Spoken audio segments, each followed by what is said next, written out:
good afternoon, everyone, and thank you for joining us at the Be Well Texas Systems and Sustainability Echo. My name is Andrea Roche. I'm going to be facilitating our discussion today. I just have some quick housekeeping before we get started.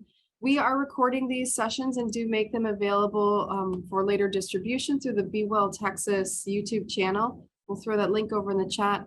Know that any information you put in the chat will not be shared on those recordings that are available to the public.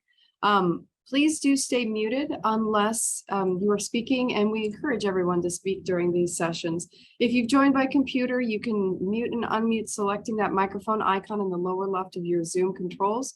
If you're on the phone, please just press *6 and wait for the sound to tell you you're unmuted. We encourage everyone to join by video if they're comfortable and able to for the discussion portion of the session. That said, we're happy you're here, regardless of how you choose to join.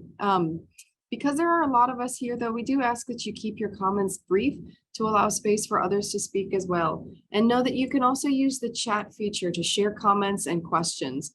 But please know that at no time during this session, either in the chat or in our discussion, should you share protected health information. There are a lot of us joining this session, so please do help us with attendance. Use that chat feature to enter your name, your affiliation, and your email.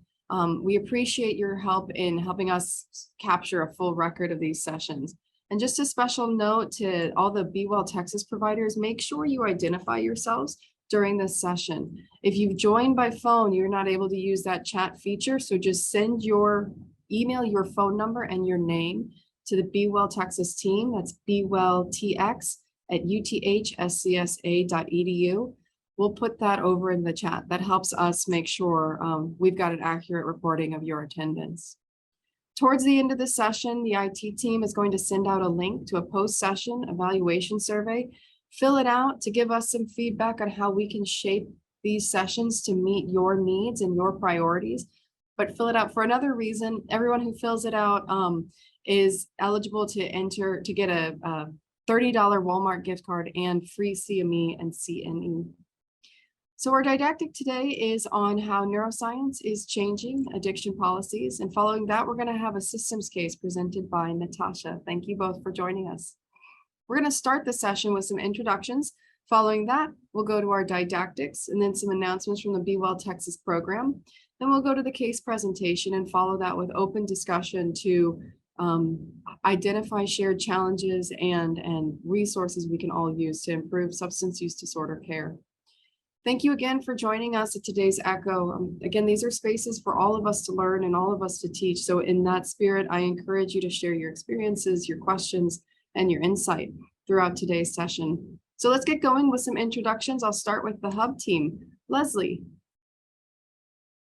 Hi, everybody. I'm Leslie Manson. I'm part of the Echo Hub team, and I really appreciate being here and all the insights that are provided each week. I'm a clinical psychologist by practice and license, but I've worked within integrated care teams and building and sustaining different types of integrated care models with different interprofessional team members working together collaboratively throughout the United States and Canada over the past 15 years. So I'm really glad to be here and help provide any insights that I may have and work with this wonderful community. Thanks, everybody. Thanks so much, Leslie. Kathy. Good afternoon, everyone. I am Kathy Hudgens. I'm a integrated care and substance use treatment program builder, and I also do quite a bit of training in my consulting, and I work in health policy. So I'm so excited to be here with you all today. Thank you. Glad to have you. Let's go to you next, Matt.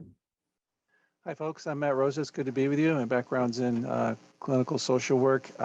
More recently, a lot of agency administration, and now currently work full-time as a consultant. In addition to, I've also done a good bit of governmental planning work as well. Most of my work is in quality improvement, process improvement, using the NITEX model and other models, and coaching organizations with implementation of best practices. Thanks. Thanks for joining us. Adrienne. Hello, everyone. Adrienne Lindsay, Director of the Center for Substance Use Training and Telementoring here at Be Well Texas. Thanks. Thank you. Andrea. Hello, my name is Andrea Havler. I am a program coordinator with CSTAD and ECHO, and happy to be here. Thank you so much. And next I'll ask our case presenter to introduce herself, Natasha. Good morning, everyone. Natasha Hammer, Punto de Partida here in El Paso, Texas. I am a peer reentry recovery specialist, working with people incarcerated. Thank you for joining us. And next, we're going to glide right into our didactics. Nick, you're leading our didactics today. Could you introduce yourself? And when you're ready, go on and share screen. Yeah, sure. Thanks so much. What an awesome team here. This is really great. I'm really excited to be part of this today. And like we talked about, really, the expertise here is in the room. So I really want to encourage folks to share in the chat and really get some conversation going. But my name's Nick. On my background, I'm a social worker. And you probably can't see my screen. Hang on one sec. There we go. My background, I'm a social worker and run a consulting shop, NSI Strategies.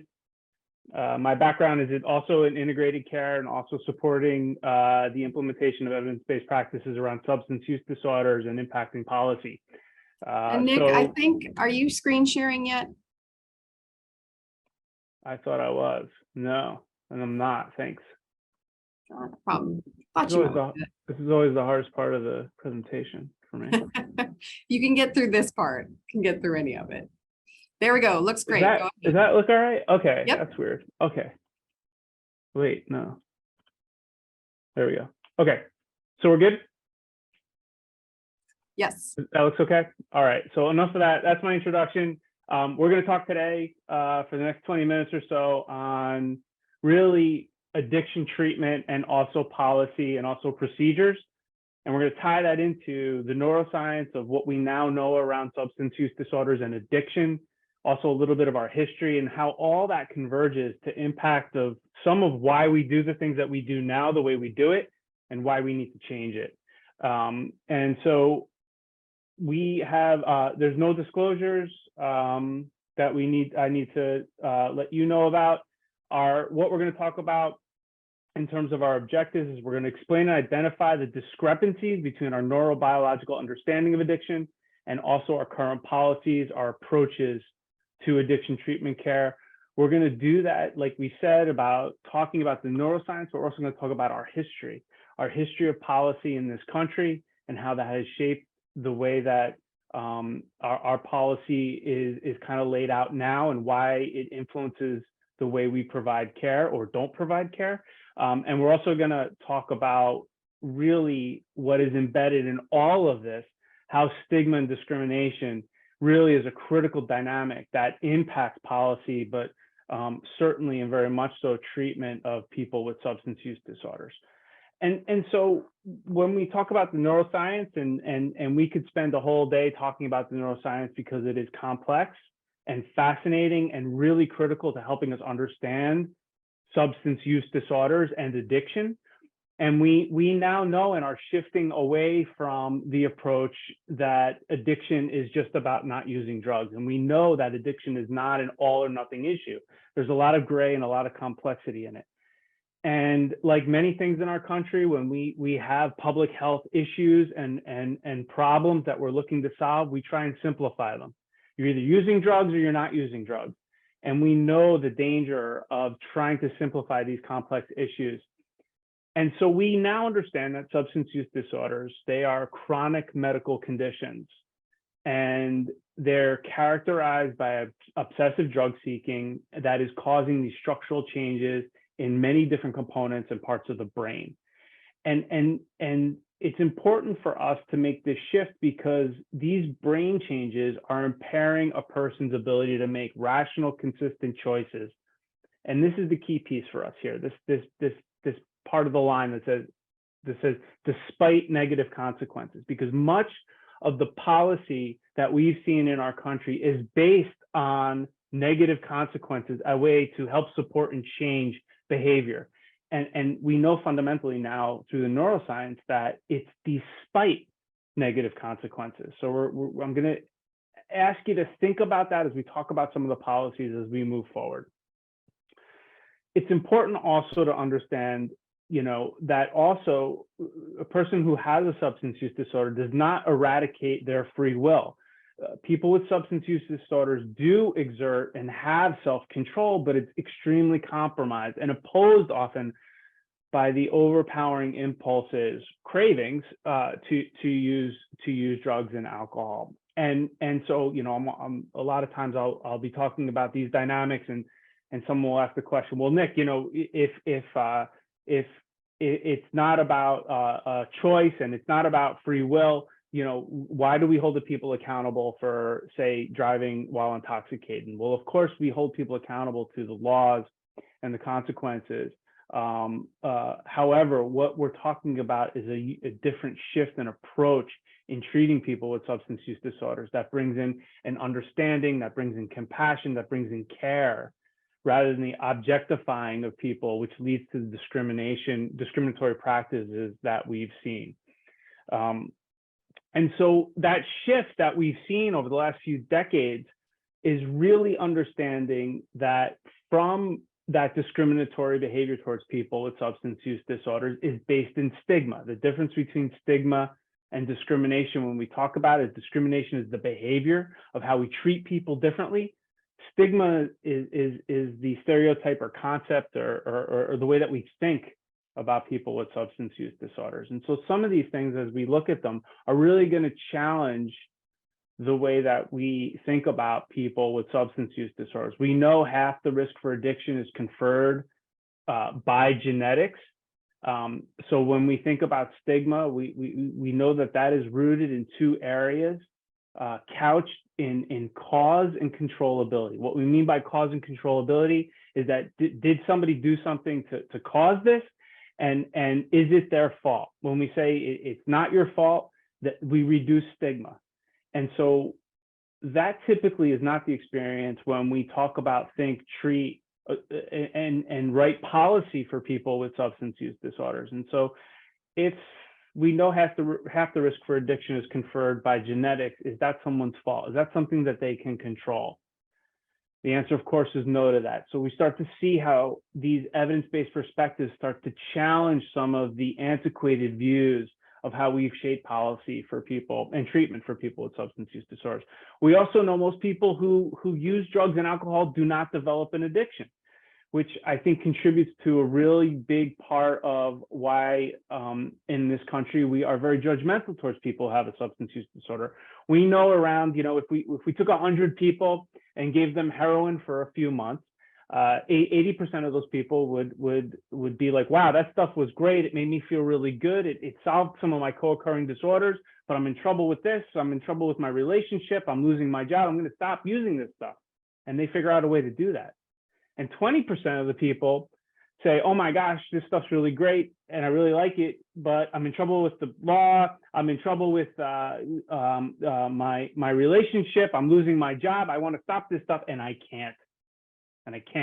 And that's the difference, because 20% of those folks are going to develop a substance use disorder.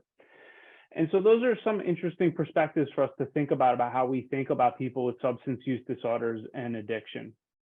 And we know that with repeated exposure, a person with substance use disorders, that ability to self-regulate, impulse control, is being continually impaired. And again, back to our line that people continue to use, who have a substance use disorder like addiction, continue to use despite the threat of those severe consequences. And so we see that radical decay in the rational ability to regulate that impulse control. And so it's no coincidence that I pick on the right-hand side here of our slide this picture of a pregnant woman and all these hands pointing towards her, because I think we hear it all the time. My gosh, why can't she stop? If she doesn't care about herself, that's one thing, but how about her unborn child or her children at home? And we know the answer of why this is not about choice. It's because those functional and structural changes in the brain that occur for a person with addiction impact things like impulse control, impact judgment, reward, memory, and motivation. So the question comes up for us around policy and treatment approaches is do our approaches match what we know is happening to people who have a substance use disorder? Does it match? So we've seen also in the good shift that we're seeing around changes in our addiction paradigm is that we've really moved away from addiction that is based in a moral failing to treating it truly as a chronic brain disorder, a chronic health condition, and really shifting away from treating addiction as an acute episodic problem. And we've seen the shift in DSM-5 of shifting to a spectrum of substance use disorders, of mild, moderate, and severe, understanding that disorders occur over a full continuum and also need to be addressed and supported for a person who has addiction across their lifespan. So we see this shift in recent decades to understanding the need for prevention, understanding the need for treatment, and also understanding recovery management, but not in an episodic way, but providing these supports across a continuum where the individual can access those as they are needed in that person's life, not the other way around, where we expect a person to follow existing treatment levels of care based on the way the system is set up. And so we're seeing this evolution of basically turning the system upside down, and the concept that there is no wrong door to recovery, that people who have substance use disorders should and need to be able to access care wherever they are, not necessarily requiring them to get to the specific specialty places where they can only get that care. We're seeing the shift in moving from our criminal justice approaches to truly looking at public health strategies. We understand, just talking briefly about the neuroscience of addiction, why punishment does not work, why it's not effective. We need to look no further than the disturbing trend of overdose death rates in this country and how our antiquated approaches of arresting our way out of these problems has been so ineffective. And so on a micro level, what we're seeing too is a real shift. I know when I had to, when I got the information from Drea to do this webinar, with it came an attachment in my email of strengths-based person-first language, which I was so happy to see. Dropping old stigmatizing language and developing really new ways of talking that are person-first, strengths-based, person-centered oriented language. And so we're seeing the developing an ongoing body of research and science that is informing now and starting to change our policies. So we see this welcome and wonderful and needed shift of how we treat addiction and moving into things like evidence-based care, where we're actually using measurement-based care to measure outcomes and the effectiveness of the work that we do on the communities that we use it in to serve. And so things like using other approaches that are preventive approaches like SBIRT has been an incredibly proactive preventive approach to addressing substance use disorders in some of those places outside the traditional addiction care continuum. So places like primary care, places like schools are using SBIRT. And if you're not familiar with SBIRT, SBIRT is a screening, brief intervention, and referral to treatment. And what it does is provide an opportunity to use an evidence-based screening tool, which is measurement-based care, to determine whether and identify people who may have problems around substance use. A brief intervention is addressing that screening tool and potentially connecting that person to treatment that if they need it. Other approaches that we're seeing is the implementation of medication for addiction treatment. Used to call it medication-assisted treatment. We can get into why we've changed the name around that. We also hear MOUD for medication for opioid use disorder. But this wonderful integration of the medical side of treating addiction, utilizing these life-saving medications to prevent overdose death. Medications like buprenorphine, Vivitrol, and methadone. And in the right-hand side of this slide, we see some of the seminal works that are helping to change this shift from some of the antiquated ways that we look at substance use disorders. Dr. Volkoff, Koob, McClellan, some of the founding parents of neurobiological approaches to treating substance use disorders. We talked a little bit about the shift from DSM-4 to DSM-5. We're going to dig in there a little bit more. And then some wonderful seminal works from the Surgeon General under the Obama administration, Facing Addiction in America. Dr. Murthy came out with a Surgeon General's report on alcohol, drugs, and health. a wonderful read on this very approach and shifting into it, and then an updated version specific to the opioid crisis.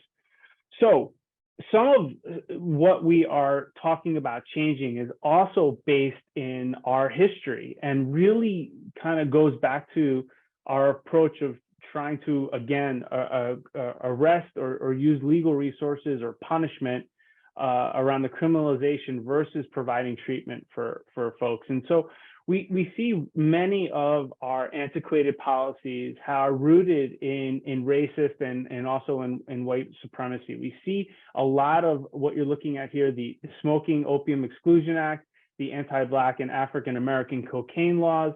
These are laws that were put into place that actually were designed to oppress and target specific populations of people. And so we hear now, and we talk a lot about the war on drugs. The war on drugs really has been converted to a war on people. That's how we talk about it now, because it was really, the purpose of it was to oppress the anti-war left and Black and African American people. That was the main focus of it. And so we see these historical approaches of arresting and using the criminal justice system to punish people who have addiction and substance use disorders. And in comparison, on the right-hand side, we also see the use of drugs, which is very common in our culture.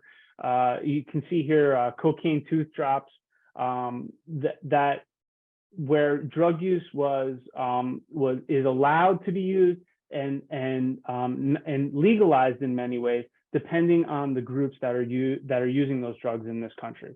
So, some of the controversy, one of the wonderful things to be talking about right now is harm reduction, and we see, the controversy around safe consumption sites, and creating these safe places that have a decade or so of research that shows how they do not increase criminalization in neighborhoods, but actually save lives, support people in entering and obtaining resources.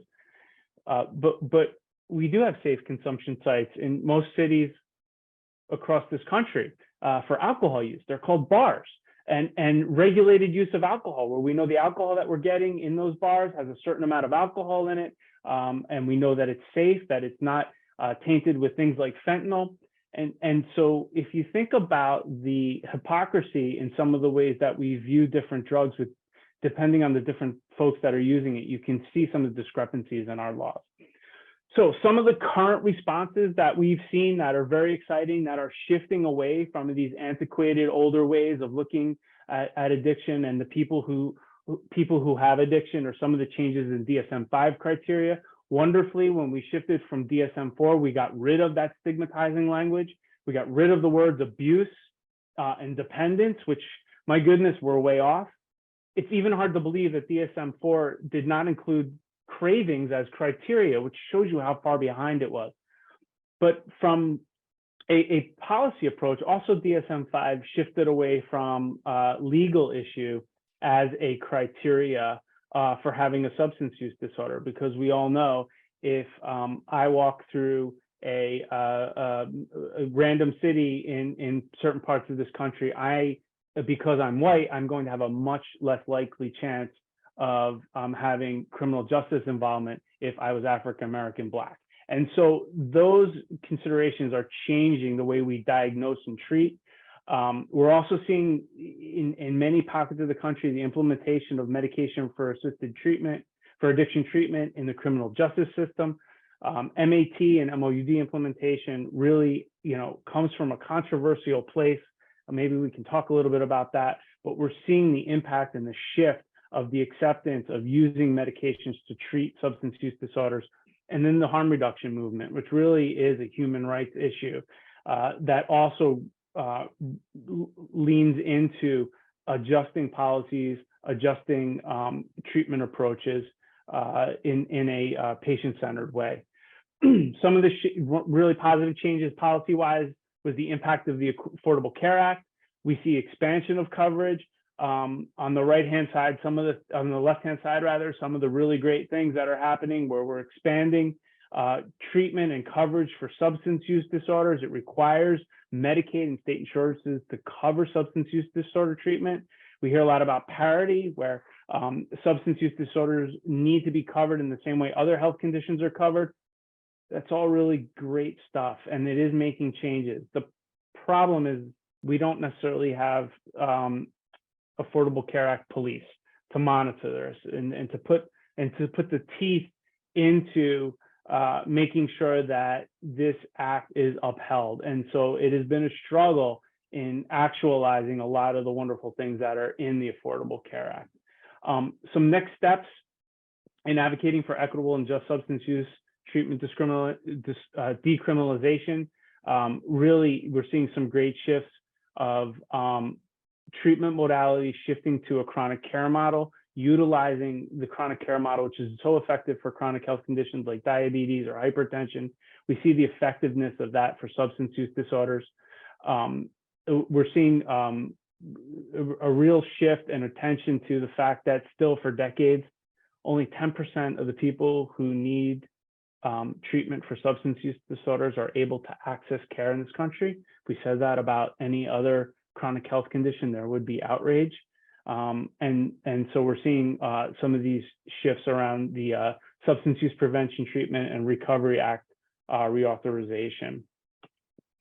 And so to kind of more drill down on some policy and organizational change tips around kind of what we're seeing is starting to think about too, on a more micro level, access, thinking about what can we do to impact what we now know people need with substance use disorders.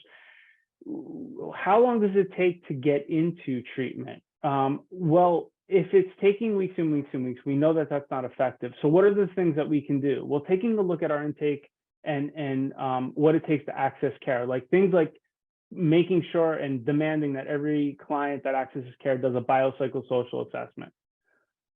Is that a trauma-informed approach to treatment? Is that realistic?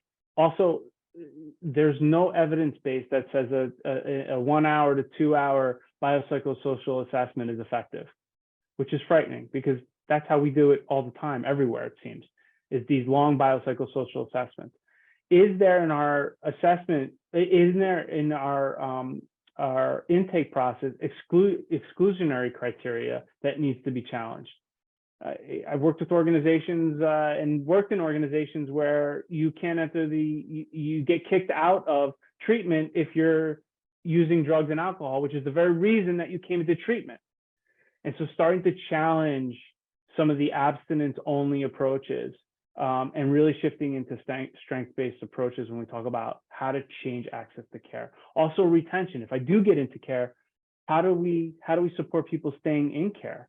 Do I want to stay in care? Am I being treated with dignity? Am I being treated with respect? Am I being forced to follow things that I'm not comfortable with, like maybe going to 12-step program, going to AA or NA? Are we open to a wider range of social support systems other than some of the traditional abstinence-only models? What happens if I miss appointments? What happens if I have a positive drug screen? In the past, we sometimes throw patients out and say, you have to come back and you need to come back to care when you're good and ready and you really want recovery. That's a punitive approach to care. That's a negative consequence that we know is not going to help support a person. And so we also know that return to use or relapse is part of, for many, what we know exactly is going to happen according to the ASAM definition of addiction. So are our treatment programs designed and ready to help support, navigate, and manage through episodes of returning to use? And then looking at readiness to change for the individual, not forcing people into the care continuum based on not on their individual motivations and what it is that they want to do. Really looking at a stage of change. What is it that motivates that person? What is it that they want to focus on? You know, in the past, when we hear someone has a drug problem, the answer is always rehab. Send them away to this program for 28 days, 21 days, 3 months, 6 months. And is that appropriate? Is that, again, trauma informed? Do we want to take them out of their community? Do they want to even do that? And so is the continuum flexible and dynamic the same way a person's stage of change is flexible and dynamic, moving and changing all the time? So too, our care continuum needs to be able to adapt to that. And then ultimately, what do patients want? Patient satisfaction. What motivates them? Where is their energy?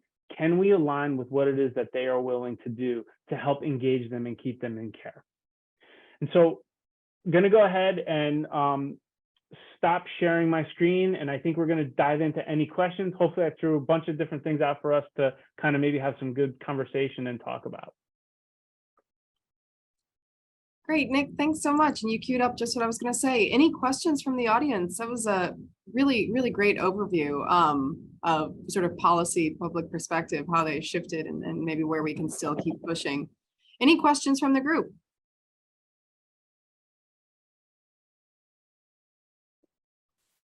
Hey, Andrea, this is Alvin Mott with North Texas Behavioral Health Authority. Nick, great, awesome presentation as always. Just wanted to let him know that he always present very well. Thanks. Alvin, it's great to see you. Thanks. I feel like that was very much a sprint through this, and a lot of complex issues that we kind of just like mentioned and brought up, but didn't really get to dive into. Yeah, it's a helpful primer, but thank you for sharing resources we can peruse to keep learning more. I actually have a question, what are the main measures or metrics of success that policymakers are paying attention to, like in the emerging policies? What's defined as success? That's a great question. And I think one of the mistakes that we've made in the past is that we measured our outcomes and success around addiction treatment as abstinence and whether a person's using drugs or not. And boy, were we missing the boat there.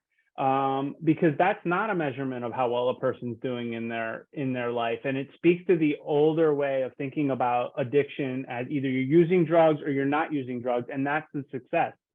And we know and so we're seeing this shift now more towards recovery-oriented measures and recovery-oriented systems of care, things that measure recovery capital, things like how well a person's doing in their life, how are they achieving the goals that they want to achieve. I think one of the really exciting measurements that folks are paying a lot of attention to is retention. Are folks returning to the place for care where they started out in? And so we're seeing some very exciting results in places like primary care that typically and originally didn't really want to address addiction and substance use disorders. We're seeing a wonderful shift there and how effective primary care can be in treating addiction. And even maybe more importantly, addressing those mild and moderate substance use disorders in proactive preventative ways before they become more severe substance use disorders. Thank you. That's a great answer. Appreciate it. Any other questions from the group? I mean, can I ask a question to the group? Oh, go ahead. Can I ask just a follow up on that? So how is engagement measured? So if you think in primary care, you have some measures that you might have for your performance. And so initiation and engagement would be those. And how would engagement be measured? Yeah, I think like one of the basic ways in primary care that's measured, and I'm thinking more like right now, I'm going to hedge my answer a little bit to integrated care environments because they have a much more stronger resource behind them than say those primary care docs that are kind of out there somewhat on islands. But when you think of the integrated primary care model, you have programs set up that are so good at engagement, and so measuring things like appointments made, contacts made that are used in some of those collaborative care models. Also, we do a great model to follow, Kathy, is a lot of the work that the FQHCs say are doing around diabetes management, where you have a patient navigator and you're able to make those phone calls and make those contacts and follow up with clients in between some of those physical health and behavioral health visits. So I think when you put those pieces together, that's what we're talking about when we say engagement. But Great what's answer. interesting is what I'm saying is I'm not putting the engagement on the patient to engage. What we're measuring is the organization's ability to engage the patient. It's the other way around, which is very interesting and flies in the face of traditional addiction treatment when we would say, if I reached out to the patient, I was engaging in codependent behaviors. And that was an issue for me to talk about in clinical supervision. And that's an interesting shift for us, I think, in the addiction field. That's a really cool paradigm shift to describe that's sort of where the onus is placed. Well, we've got a lot to discuss today, and I think you'll all find that our case today brings up some of these topics and more. So if you've got questions, keep them coming in the chat. Let's turn now to some announcements from the Be Well program. Angela, if you wouldn't mind sharing those slides. So to introduce you to Be Well Texas, this is a welcoming environment with caring professionals ready to help people start or continue their journey to recovery.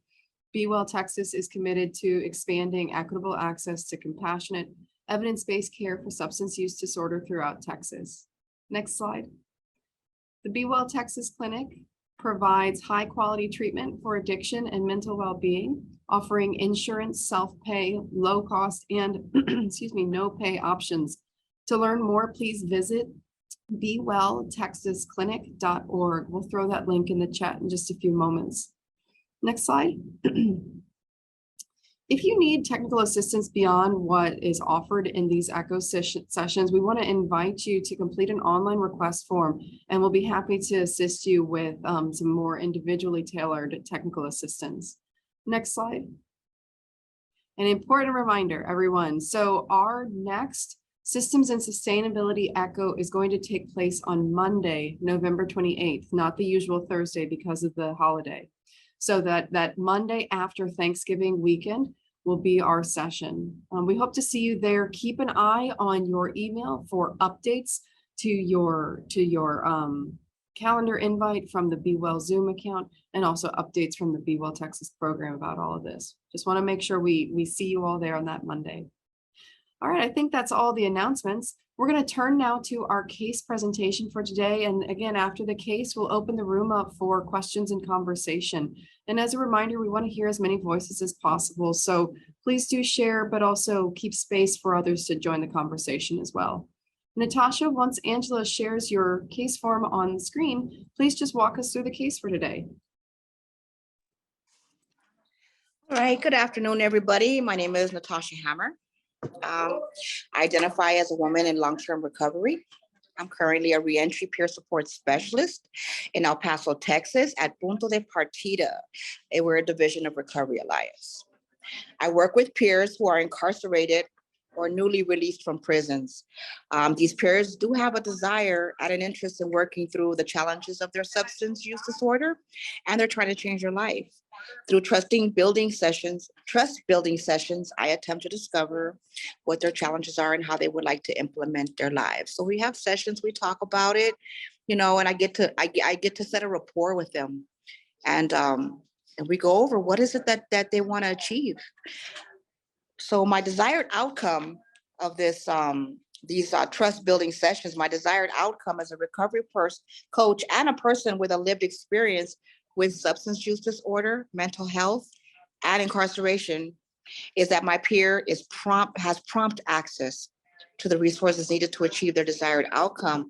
This includes, but is not limited to, a recovery community, identification, ID, birth certificate, Social Security, food stamps, clothing, employment, housing, mental health care, and if needed, medicated assisted recovery and harm reduction supplies. We are a nonprofit organization here in Texas. We're funded through various grants. Let me see here. To describe my challenge, most participants are coming out of jail with no identification, no appointments to mental health, medicated assisted treatment care, no housing referrals. The results are that they're going back to the same environment, and this creates a condition of having to survive. And a lot of them go into survival mode with what they knew right before they went in, and probably what got them in the first place, got them incarcerated in the first place. So the challenge I'm having is assisting them to remain stable, to remain recovery orientated and engaging. I want to keep them engaged while they're participating in this process to rebuild and to change their lives. The obstacles, what obstacles and factors are contributing to this challenge? For myself, accessing the needed resources in a timely manner, that's pretty significant. And what else is significant is the amount of time and effort that it takes to get documents for Texas ID, get a mental health appointment. Of course, we need documents to get the food stamps, medicated assisted treatment. Another obstacle is that in large, I'm assisting a population whose ability to trust is extremely low. So building that rapport is extremely important. Some of the strengths that my whole team have that they bring to this, is that we advocate for the participant. Advocating is trust building. When they know that we go to bat for them, we will go to a resource and say, hey, we don't have this ID, but we're working with them. We resource broker, we find resources that are willing to work with us. Another strength that our team has is that we have a lived experience with substance use disorder. And that has been a key thing that sets up a great rapport because they felt understood. And that is such a healing human thing, to feel understood. Another thing that my team does is we establish rapport and trauma sensitivity. We really focus on trauma sensitivity with the population we deal with. What past successful implementation strategies have you used that could be applied? Building relationships with other resources in our community, creating a supportive network where participants' various needs can be addressed. Our strategies include talking to the participant while drawing on personal experience and renewing a sense of hope. Motivational interviewing techniques have been very successful in not only assessing the person's needs and abilities, but also engaging where their perseverance in seeing the process through. That's very important. The best indicators that I've successfully resolved the problem. We have not successfully resolved the problem. This is an ongoing thing. Resource funding extinguishes and policies do change constantly.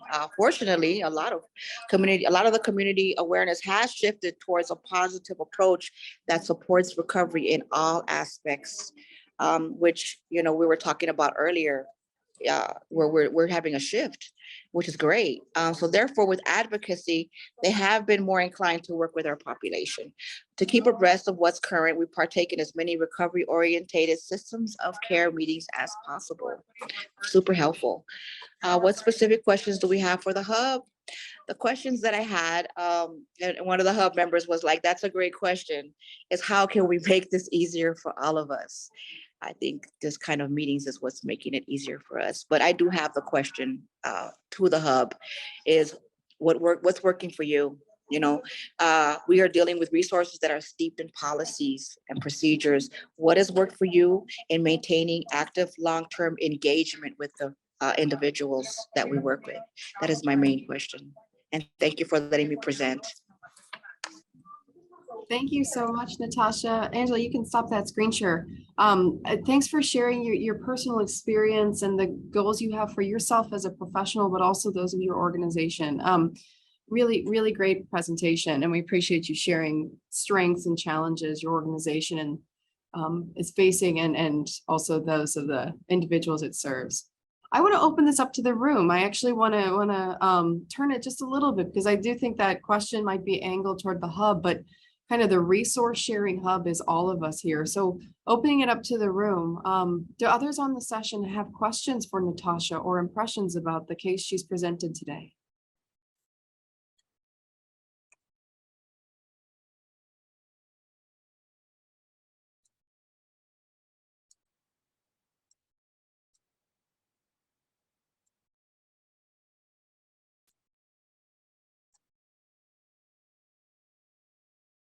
Leslie, go ahead. Close one, just because I think that it really does align with what Nick shared today is, Natasha, when you see some of these policies and procedures and the bureaucratic sometimes gaps in care that occur, Do you believe that perhaps there could be some stigma and discrimination that's happening that's really part of these policies and procedures, or could be part of the gaps that are happening for the folks that you see?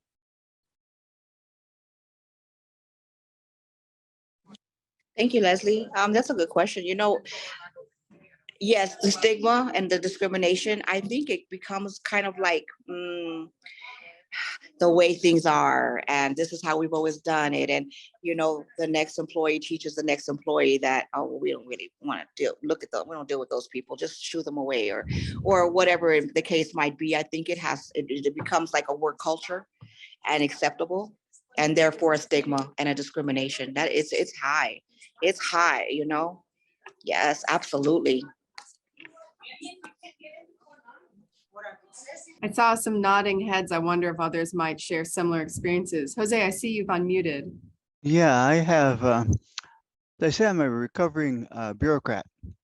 I have over 35 years in the bureaucracy, and what Nick was presenting is really overdue, and I'd like to hear more of that. Thanks for sharing. Yeah, I wonder if others have experienced similar challenges like Natasha has listed in this form, or that sense that some of the challenges facing care delivery are really born out of systemic discrimination or stigma. Others have shared experiences they'd like to offer us.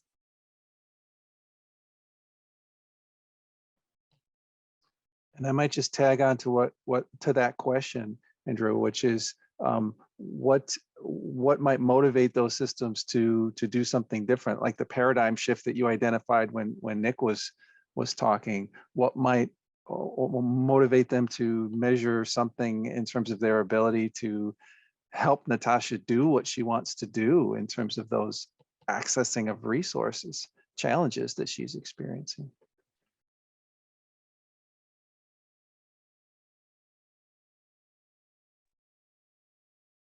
Hi, my name is Richard. I'm part of the RSS team here at Be Well, and I think one of the challenges that I hear, and I think this is a great format as to system sustainability, is with recovery coaching right now. It relatively is new as a business model in a sense, but there's not any strong structural pieces to help maintain or for sustainability. It's they're dependent on grants, and she's talked about it cycles, and there's just what other ways, and I think we may have talked about this before, but what other ways can we approach providing support and sustainability so that these services are available on a wider scale in helping individuals? Can I just jump in for a second on this one?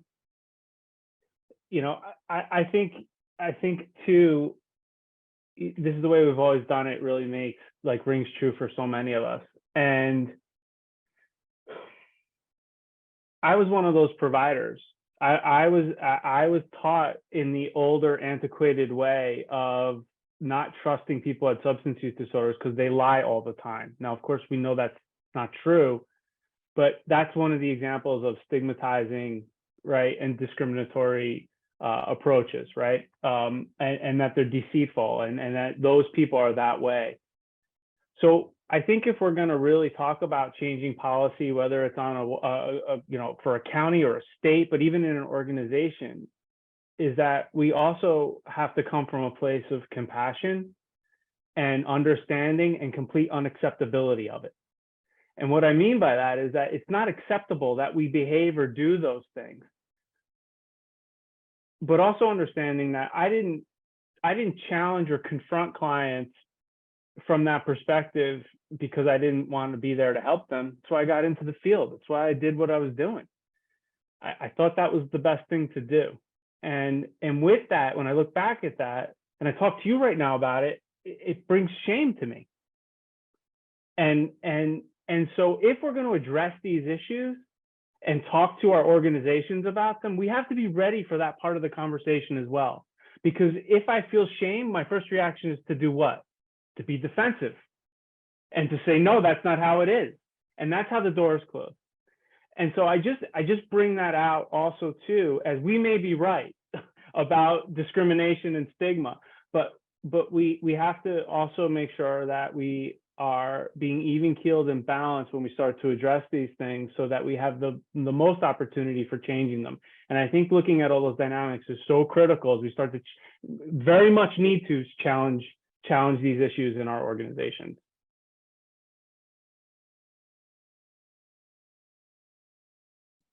That's terrific response, Nick. And I wonder if others have strategies for communicating within their organization or with partnering organizations to address things like stigma, like discrimination, or just the blockages that prevent care. Other strategies the group would like to share. I'll make a recommendation. So one thing that we did a few years ago, many years ago now, before COVID, is we had some similar struggles with processes and bureaucracies and barriers to getting our patients care, and specifically with referral management. And so we ended up getting a small grant that was based off of our city location. So it was city organizations that helped with the grant funding. And we actually opened up kind of like a meet and greet dinner type of a thing, but it was an actual presentation. So we invited all of our referral sources and connections there. And we specifically ensured that every single one of them could attend. And we did a lot of work to make that happen. And we served them some great food, et cetera. And what we did is we ensured that we went around and talked about who we were serving. We talked a little bit about language. We talked about perspectives and some education, just like Nick had done today. And then we talked about what can we do to really make sure that the referrals back and forth between us can be even better. And so some of the places, they already knew what this was about. So they came prepared with different ways to be able to move through the referral process better. Different tips and tricks related to even utilizing online based things versus a paper referral. We also talked about having and allowing them to come into our practice and have a place for them.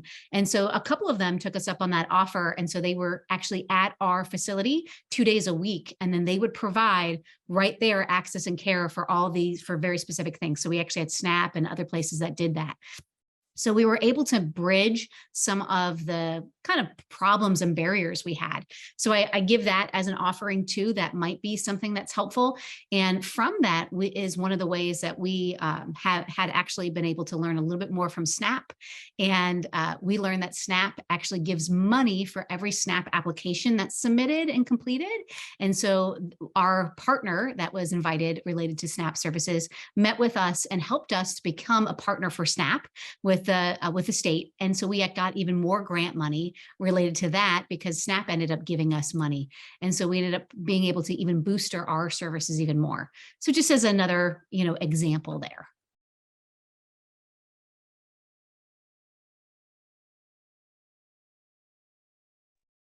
Hi, my name is Paul Enriquez. I work here at Punto de Partida here in El Paso, Texas with Natasha Hammer. One of the things that I've been asking around for and trying to brainstorm is a few of our organizations here in El Paso, our sister organizations with Punto de Partida. We formed the Harm Reduction Recovery Alliance. We are trying to get funding for Narcan here in El Paso, more funding. We are also trying to get fentanyl test strips decriminalized because those are that's considered paraphernalia here in El Paso, as well as a needle exchange program because that is also, we're trying to decriminalize that because that of course is illegal here in El Paso. I was talking to a local attorney here. She's a friend of mine, and we've worked side by side with a political organization I work with. And she was mentioning, perhaps speaking to different people that work in different cities, because I know, if I'm not mistaken, in San Antonio, they do have a needle exchange program that has been decriminalized. I could be mistaken, but I feel like that's something that's possible. So I don't know if anyone has any ideas as far as anything that could be, any advice that anyone would have to give for those sort of situations or those barriers that we are facing here in El Paso. Great question. And I think that's to you, Room. Any thoughts or strategies from the group here, particularly in those places that have already kind of moved through some of the challenges Paul just described?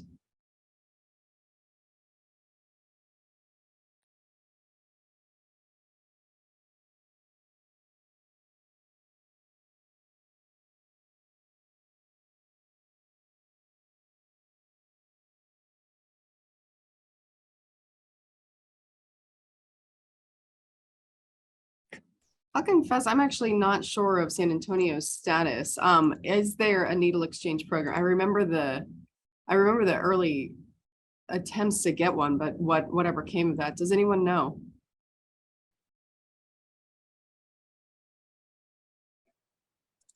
I know there are some organizations that are harm reduction outreach workers that are going out into the community. Whether it's legal or whether they've overcome that, I don't know. I think some people are just decided that this is something that needs to happen, and I think they're taking it upon themselves. And in many ways, it seems to law enforcement seems to look the other way. I guess I don't know. This is the best format to say that, but at the same time, I don't think that's necessarily the case. But I think they recognize the seriousness of it, right?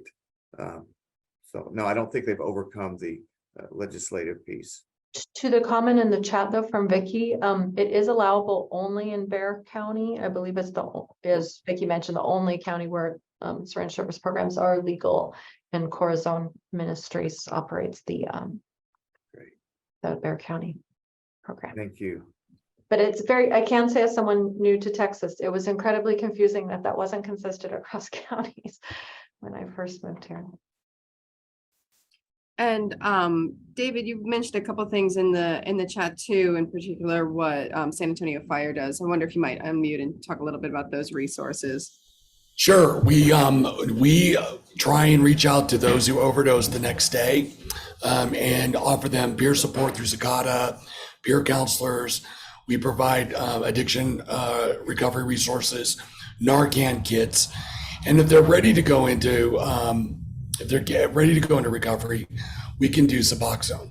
So we do the induction, and then we navigate them either to a freestanding outpatient opiate use disorder clinic like New Seasons, or we go through Be Well Texas through the telemedicine program.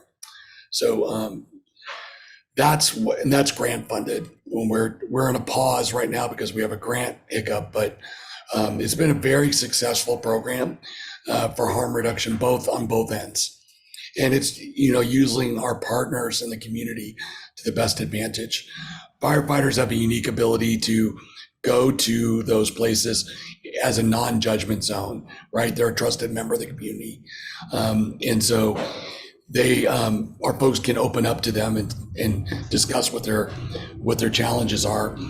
And then we reach out to our community partners to navigate them after induction. Yeah, if I can add on to that information, here in Laredo, the fire department has also developed an opioid response team, which they do the same thing. Like whenever they get a 911 call for an overdose, they'll follow up the following day, and they'll help them. They'll show them how to do the Narcan, but they also offer them a fentanyl strip, since he was asking about decriminalizing the fentanyl strips. So that's something that maybe, they can go through City Hall or, City Council to see if that's something that, El Paso would be interested in doing. And Fernando, you said that's in Laredo where that's happening, right? That is correct. Okay, great. Yeah. And I don't know if you've all noticed, Nick is peppering the chat with some resources. Paul, Natasha, I hope you're able to grab those, but we'll also make sure to send a follow-up to you so you can reach out to those groups as well and access those resources. Great conversation. I can't believe we're already at the end of the hour. Yeah, and Paul, thanks for the questions. I'm going to turn now to Leslie to summarize some key points from our conversation today. Thank you, Andrea. So it's just a few key points, but I do want to preface and really reinforce that piece of we need science to inform our policies. We need to take a look more at this. We need to look at harm reduction as a human's right movement. I love that piece that you said, Nick, really reinforcing that. Look at really operationalizing decriminalization, and within our own health centers and everywhere we're working, we need to look at how policies are influencing possibly discrimination and creating barriers to treatment and access to care. And that's really important, especially as we try to improve and enhance our resources and referral systems together. We need to ensure that we update our language to be destigmatizing language. We need to understand substance use and addiction as a chronic disease across a spectrum and across a lifespan. We also understand that neuroscience related to how it impacts our judgment, rewards, and views of consequences. So I also think that we have to challenge some of the perspectives of abstinence-only programs and really look at a strength-based approach related to that. And then as far as really, again, trying to influence at our site and improve our resources and outreach for folks, we need to really work more strongly together, share our resources, and maybe work as a team. So being able to be at the same table together, as people put in the chat box, really having those meetings so we can improve our resources together. I think that's great. So thank you, everybody. Thanks so much, Leslie. And thanks to all of you for joining us today. Don't forget to navigate up in the chat to access that link for the post-session survey to win a $30 gift card or earn your CE credits for today's session. If you'd like to present a case, just email the Be Well Texas team. And we look forward to seeing you on our next session, Monday, November 28th. I want to give a special thanks to our hub today, Nick for the terrific didactics, and Natasha and Paul for sharing with us the challenges and strengths of your organization. We'll see you all in November. Thanks, everybody. Bye. Thank you. Thank you all. Take care. Bye. Thank you. Bye. Natasha, I was going to mention, if you want to chat offline, if you want a little more structure for how you kind of convene everyone at the table, to kind of break down some of that bureaucracy, I have a model that's been used in the past for treatment and criminal justice collaboration. So it would be far too much to cover in this session, but I can share it with you offline if you're interested. Yeah, I'll stay on here until everybody gets off and we'll figure out how I'm sure she heard you. Yes. Yeah, I could email you some more information. It might be the easiest way, but it can just provide some structure for, and actually Matt's probably familiar with it, but it could provide some structure for some of those conversations. And yes, awesome. That sounds like a really good session. Yeah, we could do a didactic. That would be great. It's called a change team. I think we've briefly touched on it in here, and we've certainly touched on it in some other programs as well. It sounds like a really good one to put on the wish list. Okay. Yeah, I also just did some stuff through some J-Coin work related to intra-organizational teams, specifically with criminal justice and treatment, and how to just some kind of team process tools for helping them to coordinate. So we just have a workbook that's in its final edits right now that would really be applicable to this situation.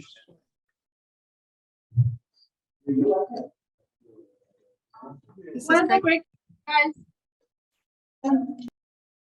Paul, Natasha, we'll follow up with you all. It sounds like this is enough that we want to put it into an email for you, so you're not scribbling at the end of a session. Thank you again for the conversation today. Thank you all. Really appreciate your help. Thank you so much. Thank you. Thank you very much for hearing us. We appreciate you so much here in El Paso. And we need a Nick here in El Paso to come talk to all of our resources that we're looking to work with. We need a Nick. Nice job, Natasha. Yeah. Yes, sir. Thank you. Thank you. Well, thanks to those of you who joined us. We're just going to close this session for a quick debrief among the team. You'll get a notification that the session ended. Hope to see you at a future program from the Be Well team, and especially at this ECHO next month. Have a good day.